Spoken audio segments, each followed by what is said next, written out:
নমস্কার। বিভিন্ন রাজনৈতিক দল উল্টাপাল্টা বয়ান, উনি নাকি বাঙালি বিরোধী, উনি নাকি মণিপুরী বিরোধী, নিজের জন্য নয়, নিজে ভোটেও দাঁড়াননি, মানুষের জন্য কোটি কোটি টাকা খরচ সুযোগ দেওয়ার জন্য বিভিন্ন ভালো ভালো লোক বাছাই করে উনি প্রার্থী করেছেন। তাই বন্ধুগণ, ভারতীয় জনতা পার্টির সরকার আপনারা 5 বছর দেখেছেন, এর আগে 25 বছর আপনারা কমিউনিস্ট পার্টির সরকার দেখেছেন।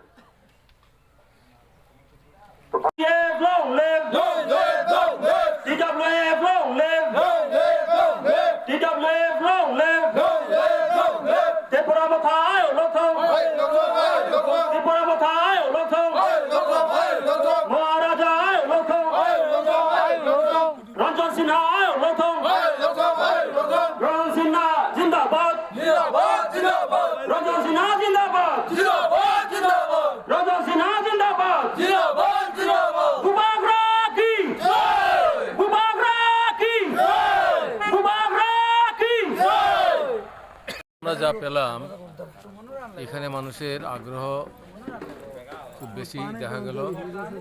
আমরা এমন এক টাইমে এই মিটিংটা করেছি, আমাদের যে টাইম দেওয়া হয়েছে 3টা থেকে 5টা পর্যন্ত, এখানে এই সময় লোকজন থাকে না। এটা বাজার টাইম নয়, বাজার টাইম সকালবেলার দিকে হয়। যে সকালবেলা যদি আমাদের টাইম দিত তাহলে আরও অনেক বড় মিটিং হতো। তবুও এখানকার যত মানুষ, তার একটা বড় অংশ আজকের এই সভায় যোগদান করেছেন। যেমন বাগানের শ্রমিক শ্রেণীর মানুষ থেকে আরম্ভ করে দার্লং শ্রেণীর মানুষ, উপজাতি অংশের মানুষ এবং অন্যান্য জাতিগোষ্ঠীর মানুষ এখানে উপস্থিত ছিলেন এবং যারা বক্তব্য রেখেছেন, বক্তব্যের মাঝে মাঝে হাততালি দিয়ে যেভাবে উৎসাহিত করেছেন, এতে বোঝা যায় যে তাদের সমর্থন আমরা পাচ্ছি এবং পেয়েছি এবং তাকেই পাথেয় করে আমরা এগিয়ে যাব। এবার ত্রিপুরা মতো সরকার ছাড়া কোনো সরকার ত্রিপুরাতে আসতে পারবেন? ত্রিপুরা মোথাকে বাদ দিয়ে কোনো রাজনৈতিক দল ক্ষমতায় আসার কোনো সম্ভাবনা নেই। আমরা দীর্ঘদিন যাবৎ রাজনীতি করি, প্রশাসনে ছিলাম, সুতরাং এইবার কোনো দলই এককভাবে সংখ্যাগরিষ্ঠতা পাবে না। না পাওয়ার কারণে এই ত্রিপুরা মোথা, এই যে আমাদের পার্টি, যেটা মহারাজা প্রদ্যোৎ কিশোর মানিক্য বাহাদুর, যে পার্টির সুপ্রিমো বা প্রধান, ওনার নেতৃত্বে যে পার্টি গঠিত হয়েছে, তাকে বাদ দিয়ে কোনো রাজনৈতিক দল ত্রিপুরায় সরকার গঠন করতে পারবে না। তারা বড় বড় লিফলেট হাতে নিয়ে ঘরে ঘরে সুশাসন বলে ঘুরছে। সেই লিফলেটটা আপনারা পরে দেখবেন। সেই লিফলেটে কি লেখা আছে? ভারত সরকার কি কাজ করেছে সেই কাজগুলো লেখা আছে, কিন্তু আমার এই ত্রিপুরার সরকার কি করেছে তার কোনো উল্লেখ নেই। এই যে বড় বড় হাইওয়ে গুলা হচ্ছে, ঘর দেওয়া হচ্ছে, জল দেওয়া হচ্ছে, কারেন্ট দেওয়া হচ্ছে, গ্যাস দেওয়া হচ্ছে, সব কিছু কেন্দ্র সরকারের কাজ, কিন্তু তারা সেই কাজটাকে বিক্রি করে ত্রিপুরার মানুষকে বোকা বানিয়ে ত্রিপুরা রাজ্যে একটা সরকার প্রতিষ্ঠা করে রেখেছে, যে সরকার দুর্নীতিগ্রস্ত, দুর্নীতি করছে সেই সরকার। আপনারা জানেন, যিনি আপনাদের এই অঞ্চলে যাকে প্রার্থী করা হয়েছে চণ্ডীপুরে এতজন নেতৃত্ব থাকা সত্ত্বেও এই ভ্রষ্ট নেতারা চণ্ডীপুরে একজন ভালো মানুষ খুঁজে পায়নি। এক ভ্রষ্ট নেতা, এক দুর্নীতিবাজ ব্যক্তিকে এনে আমাদের এখানে প্রার্থী করে দিয়েছেন, যেটা আমরা কোনো মতেই মানতে পারি নাই। আমরা বারবার বলেছি, আপনারা যাকেই দেন, যাকেই প্রার্থী করুন, আমাদের চণ্ডীপুরের লোক হতে হবে, কিন্তু তারা আমাদের সেই কথা তারা রাখেননি। না রেখে একটা ভালো মানুষ দিলেও আমরা মানতাম। যে ব্যক্তি দুর্নীতিতে যুক্ত, আপনারা শুনেছেন টিআইডিসি চেয়ারম্যানের পদে ছিলেন উনি, সেই টিআইডিসি অফিসে আজকে 8 মাস ধরে তালা লাগানো আছে।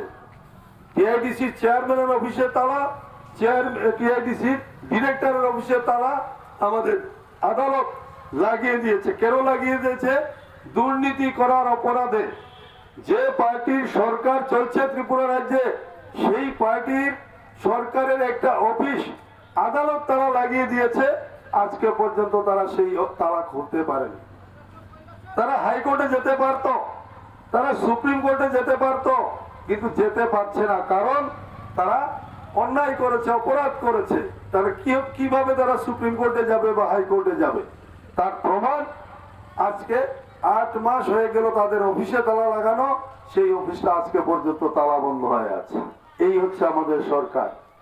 গতকালকে না গত পরশুদিন চালাচ্ছে, রাজ্য সরকার চালাচ্ছে, একটা ম্যানিফেস্টো তৈরি করেছে, নির্বাচনী ইস্তাহার যাকে বলি, আমরা সরকারে এলে আমরা কি কি কাজ করব। এত জঘন্য, এত নিচু মানের একটা ম্যানিফেস্টো তৈরি করেছে তারা, যেটা দেখলে যে ভারতীয় জনতা পার্টি একটা জাতীয় দল না একটি আঞ্চলিক দল। রাজনীতি করার জন্য, মানুষকে মিথ্যা প্রলোভন দেওয়ার জন্য এমন একটা ম্যানিফেস্টো তৈরি করেছে। তারা মনে করেছে ত্রিপুরার মানুষ বোকা। কি লেখা আছে সেখানে, সেই ম্যানিফেস্টোতে তারা সরকারে এলে আয়ুষ্মান ভারত পরিকল্পনা যে কর্মসূচি, সেটা সর্বভারতীয় কর্মসূচি। সেখানে তারা কি বলেছেন, আয়ুষ্মান ভারত কর্মসূচিতে কি লেখা আছে, বছরে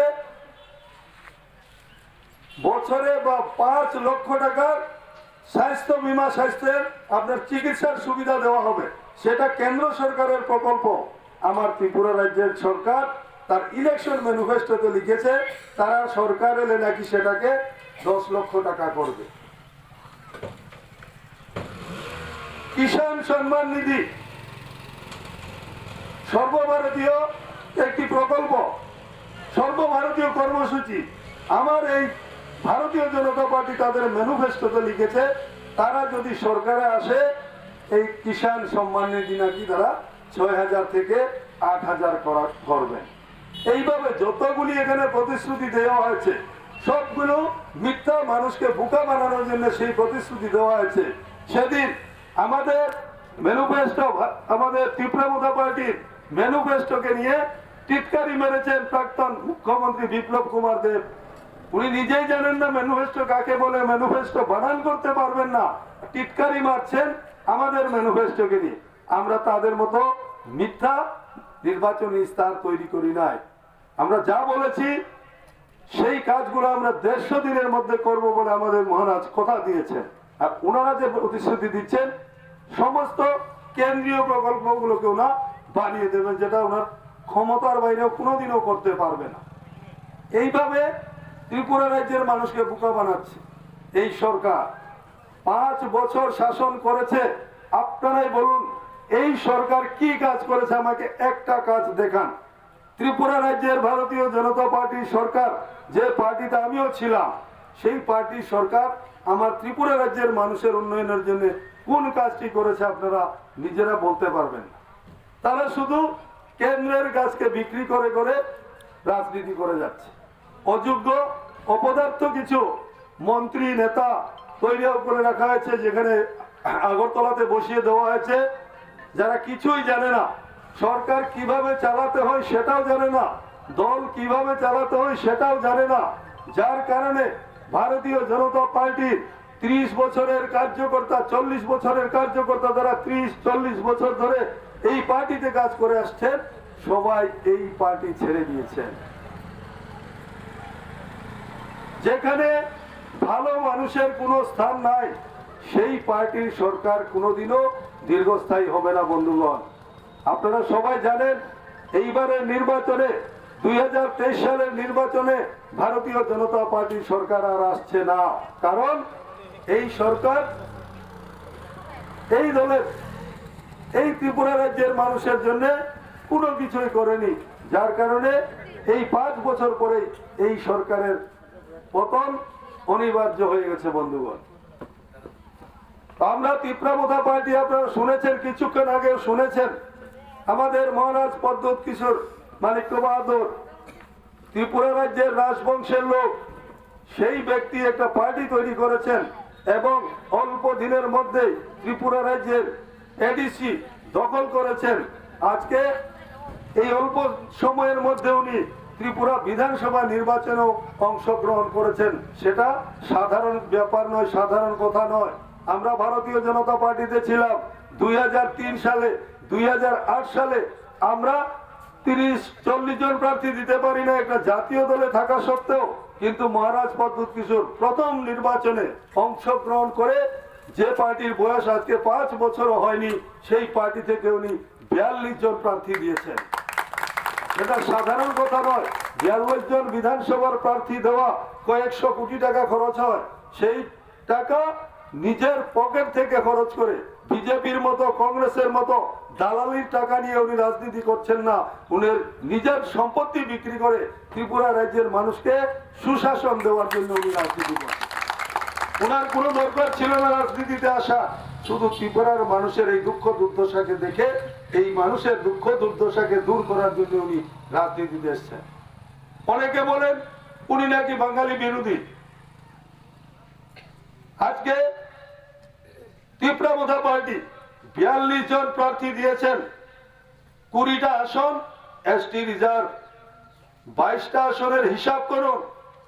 22টা আসনে 13টি আসনে বাঙালি প্রার্থী করেছেন, 2টি আসনে মুসলমান প্রার্থী করেছেন, 2টি আসনে মণিপুরি প্রার্থী করেছেন এবং এই 22টা আসনের মধ্যে 5টি আসনে জনজাতি প্রার্থী করেছেন। সবাইকে সমান মর্যাদা দিয়েছেন, যেটা অন্য কোন ত্রিপুরা রাজ্যের বা ভারতবর্ষের কোন রাজনৈতিক দল যে মর্যাদা দেয়নি। পদ্মত কিশোর মাণিক্য বাহাদুর প্রত্যেকটা ভারতবর্ষের ত্রিপুরা রাজ্যের প্রত্যেকটা জাতি গোষ্ঠীকে সম্মান জানিয়ে তাদেরকে উপযুক্ত স্থান দিয়েছেন। তার জন্য আমরা ওনাকে আন্তরিকভাবে ধন্যবাদ জানাই। ওনার উদ্দেশ্য এই রাজ্যে যারা অবহেলিত, নিপীড়িত, তাদের উন্নয়ন। এসসি যাদেরকে শিডিউল কাস্ট বলা হয়, তপশিলি জাতি, সেই তপশিলি জাতি কারা? মালাকার, শুক্লবৈদ্য, নমশূদ্র, শব্দকর, নম, বাদ্যকর, বাসপার, এই যে ক্ষুদ্র জাতি গোষ্ঠী, এরা শিডিউল কাস্ট সম্প্রদায়ের তপশিলি জাতি। এই সম্প্রদায়গুলোর নাম শুনেন আপনারা? এই সম্প্রদায়গুলোকে দাবিয়ে রাখা হয়েছে, এদের উপরে উঠতে দেওয়া হচ্ছে না। বাকি জাতিগোষ্ঠীরা তাদেরকে দাবিয়ে রেখেছেন, তাদের উন্নয়নের কথা উনি চিন্তা করছেন। কেননা এই যে জাতিগোষ্ঠীগুলা ত্রিপুরা মহারাজ বাইরে থেকে এনে বসতি স্থাপন করিয়েছিলেন, যার কারণে ওনার দুঃখ। যাদেরকে আমার বাপ দাদারা তার ডাবল ইঞ্জিন সরকার এখানে চালাচ্ছে। এক ইঞ্জিনে তাদের গাড়ি চলে না, তাদের গাড়ি চালাতে গেলে 2টা ইঞ্জিন প্রয়োজন। এটা হচ্ছে ডাবল ইঞ্জিন সরকার। কংগ্রেস দল শোষণ করেছে, সিপিএম বড় বড় কথা, বড় বড় বুলি বলে মানুষকে ভাওতা দিয়ে দীর্ঘদিন এই ত্রিপুরা রাজ্যের শাসন ক্ষমতায় ছিল। বিগত নির্বাচনে 2018 নির্বাচনে মাত্র 16টা সিট পেয়েছে। পশ্চিমবঙ্গে যে নির্বাচন, সেই নির্বাচনে একটাও সিট পায়নি। ভারতবর্ষের মধ্যে 3 রাজ্যে সিপিএম এর সরকার প্রতিষ্ঠিত ছিল। এখন ত্রিপুরাতেও নেই, পশ্চিমবঙ্গেও নেই। একমাত্র কংগ্রেস এগুলির সঙ্গে সমঝোতা করে কেরলে একটা সরকার টিম করে চলছে। আজ এই ত্রিপুরা রাজা, ত্রিপুরার যারা আদি অধিবাসী, ত্রিপুরার আদি অধিবাসী যারা আছেন, ট্রাইবেলরা ছাড়া সমতলের যে সমস্ত উপজাতি অংশের মানুষ, নন ট্রাইবেল, যাদের মধ্যে মুসলমান আছে, মণিপুরি আছে, এছাড়া বিভিন্ন চা বাগানে, ত্রিপুরার মধ্যে অনেকগুলি চা বাগান আছে, সেই চা বাগানগুলির যারা শ্রমিক, যারা হিন্দুস্তানি, ছোটনাগপুর এলাকা থেকে, ঝাড়খণ্ড এলাকা থেকে, বিহারের কোনো কোনো অংশ থেকে যাদেরকে মহারাজ বীরেন্দ্র কিশোর মাণিক্য বাহাদুর এনেছিলেন প্রথম ত্রিপুরায়, এনে এখান থেকে বেশি দূর নয়, উত্তর দিকে হীরাছড়া নামে একটা চা বাগান আছে। এটার নাম ছিল the Silkot tea estate private company limited. এই চা বাগান প্রথম ত্রিপুরা চা বাগান, সেইটা প্রতিষ্ঠিত হয় মহারাজ বীরেন্দ্র কিশোর মাণিক্য বাহাদুরের আনুকূল্যে, ওনার প্রচেষ্টায় এবং যারা শিল্প উদ্যোগকারী উদ্যোগপতি আছেন তাদের সাহায্যে। এই সমস্ত চা বাগানের যারা শ্রমিক, এইখানকার যারা আদি অধিবাসী, পূর্ববঙ্গ থেকে মুসলমানদের, আসামের কাছাড় জেলা ইত্যাদি থেকে মণিপুরী সম্প্রদায়ের মানুষকে, যাদের ভাষাগত সংখ্যালঘু বলা হয় আর মুসলমানদের ধর্মীয় সংখ্যালঘু বলা হয়, চা বাগানের যারা শ্রমিক, সেই শ্রমিক শ্রেণী, এছাড়াও শিডিউল কাস্টের মধ্যে যারা অত্যন্ত পিছিয়ে পড়া বর্গের মানুষ, যেমন মালাকার, শব্দকর, বাদ্যকর, যমশূদ্র, নব, বাসপার, যারা ঝাড়ু টাড়ু দেয় বিভিন্ন অফিস আদালতে, সেই ঝাড়ু দেওয়ার শ্রেণীর মানুষ যারা আছে তাদের, এবং আরো যারা অনুন্নত শ্রেণীর মানুষ, তাদের জীবনযাত্রার মানকে উন্নত করার জন্য ত্রিপুরা রাজা শ্রীযুক্ত প্রদ্যুৎ কিশোর মাণিক্য বাহাদুর এই ত্রিপুরা মথা রাজনৈতিক দল গঠন করেছেন। কারণ উনার যারা পূর্বপুরুষ রাধা কিশোর মাণিক্য বাহাদুর, বীরেন্দ্র কিশোর মাণিক্য বাহাদুর, বীরচন্দ্র মাণিক্য বাহাদুর, বীর বিক্রম কিশোর মাণিক্য বাহাদুর, এদের আহ্বানে আমরা যারা ত্রিপুরার আদি অধিবাসী, আমরা বিভিন্ন জায়গা থেকে ত্রিপুরায় এসে ত্রিপুরার সমতল ভূমিকে আমরা জঙ্গল মুক্ত করে আবাদ করে এখানে আমরা ক্ষেত খামারের কাজ সৃষ্টি করেছি এবং ত্রিপুরার জমিকে আমরা কৃষিযোগ্য জমি করেছি, কাল্টিভেবল ল্যান্ড আমরা সৃষ্টি করেছি। কিন্তু কোন সরকার, কি বিজেপি, কি কংগ্রেস, কি সিপিএম, এরা কেউই আমাদের উন্নয়নের জন্য, মানুষের বাঁচার জন্য যে সমস্ত জিনিস প্রয়োজন, যেগুলি ছাড়া মানুষ বাঁচে না, যাকে বলা হয় মানুষের ন্যূনতম চাহিদা, সেই ন্যূনতম চাহিদাকে কোনো সরকার, কোনো দল কোনো দিনই মেটাতে পারেনি, মেটায়নি। কারণ এটা তাদের স্বার্থের পরিপন্থী। তারা নিজেদের স্বার্থকে সামনে রেখে কিভাবে তাদের গাড়ি হবে, কিভাবে তাদের বড় বড় বিল্ডিং বাড়ি হবে, কিভাবে তাদের আত্মীয় স্বজন, ছেলে মেয়ে, বউ, শালি ইত্যাদি শালা টালা আছে যারা, তাদের চাকরি কিভাবে হবে, তারা সেই ধান্দা করেছে। কি কংগ্রেস, কি বিজেপি, কি সিপিএম, আমাদের মতন যারা গরিব মানুষ তাদের জন্য তারা কিছুই করেনি। আমি আমার নিজের যোগ্যতায় কলকাতা বিশ্ববিদ্যালয় থেকে আমি এমএ পাস করেছি, তারপর ত্রিপুরা সিভিল সার্ভিস পরীক্ষা দিয়েছি। এই পরীক্ষা দিয়ে পাস করে আমি এসডিও ইত্যাদি হয়েছি। আমাকে দয়া করে কেউ চাকরি দেয়নি। আমার নিজের যোগ্যতায় আমি এই চাকরি লাভ করেছিলাম এবং ইদানিং কয়েক বছর আগে আমি চাকরি থেকে পেনশন পেয়েছি এবং দীর্ঘদিন আমি এই সিপিএম পার্টির সঙ্গে যুক্ত ছিলাম, প্রত্যক্ষ এবং পরোক্ষভাবে। কিন্তু এই রাজনৈতিক দলের মতন বিষাক্ত সাপ আর কোন রাজনৈতিক দল নেই।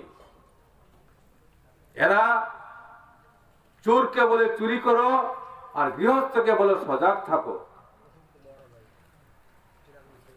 অন্ধকার করে দে মা, লুটে পুটে খাই, এটাই হচ্ছে এদের রাজনৈতিক বক্তব্য। 52 নম্বর চণ্ডীপুর কেন্দ্রের যিনি বিধায়ক, আমি নাম বলতে চাই না, নাম ধরে বক্তব্য রাখা ঠিক নয়। যিনি বিধায়ক আপনারা নিশ্চয় জানেন, ওনাকে চেনেন। 2018 সালে ভোট পাওয়ার সময় ঘরে ঘরে দুয়ারে দুয়ারে এসে আপনাদের কাছে তিনি করজোড়ে ভোট ভিক্ষা করেছিলেন। ভোট পাওয়ার পর এই যে 5 বছর গেল, 5 বছরে তার দেখা কদিন আপনারা পেয়েছেন? তার দেখা পাওয়া যায়নি।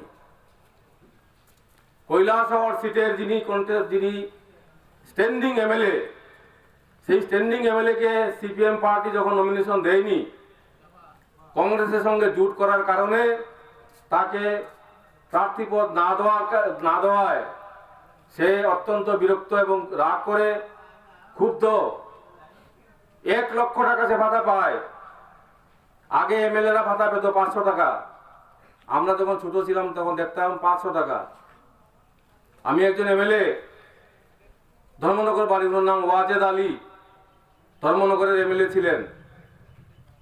উনাকে আমি দেখেছি অফিস ছিল যে SBI এর যে ব্রাঞ্চ অফিস, সেই ব্রাঞ্চ থেকে তিনি 500 টাকা ভাতা সেখান থেকে তিনি তুলছেন।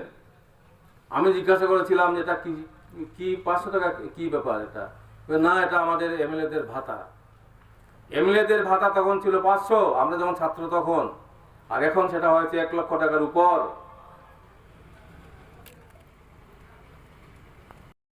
ত্রিপুরাতে সিপিএম আনার চেষ্টা করছে।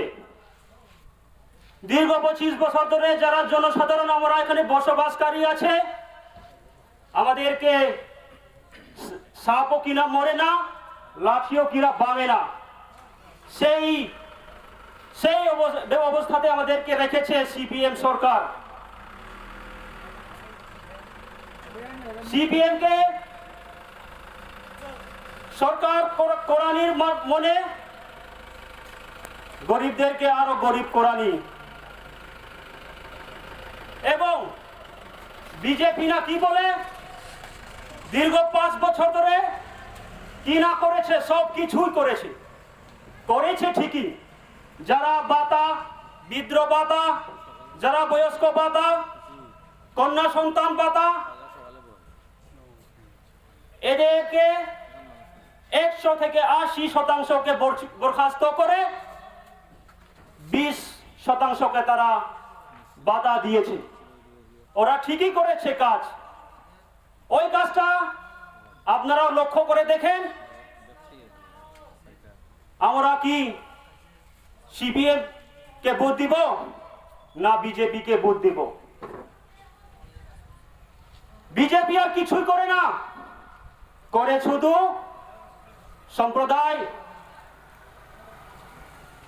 জাতপাত নিয়ে মানুষকে বিভ্রান্ত করা। এবং আপনারা জানেন অনেক জনে কিনা বলে ত্রিপুরা মাথা আসবে না। দেখেন ত্রিপুরা মাথা আসবে। আপনারা বিশ্বাস করেন ত্রিপুরা মাথা আসছে, কারণ ত্রিপুরা মাথা ছাড়া কোন পার্টি মিনিস্ট্রি করতে পারবে না। তাই আমাদের ত্রিপুরাবাসী যারা ভোটার তালিকাতে নাম আছে, যারা ভোট দেবেন, সবাইকে আমি আপনাদেরকে অনুরোধ করছি